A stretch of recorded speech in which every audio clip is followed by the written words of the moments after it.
và chơi khôn tâm ông thiên thiên an cái hoa nằm mơ và chơi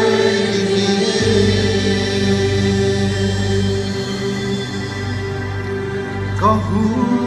lên là áo sương là có hú kịp bên là lông thêm không biết nằm đâu và chơi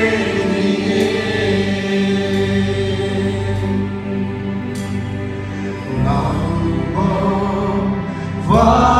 chơi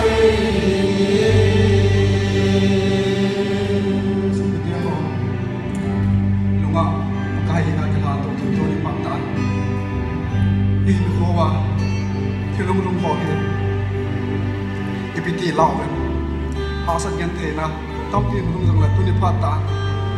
whatever it comes, whatever it may be, pp hi zong le,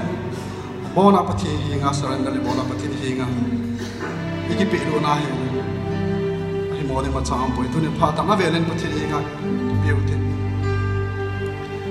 le ngau ko, pati hinga reshape thapon. Pati hinga ipilu din bahay tupi pe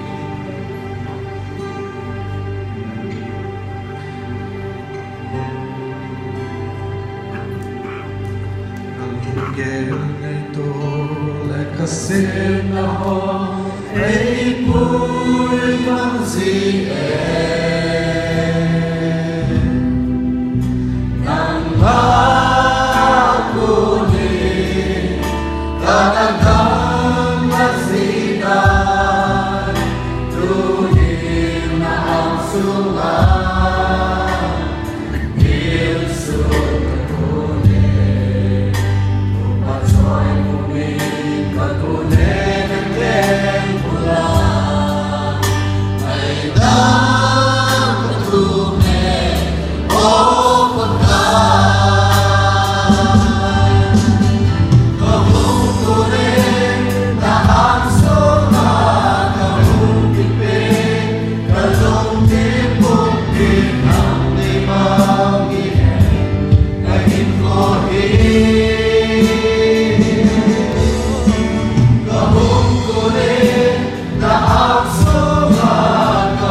Một sao bên tao tao thế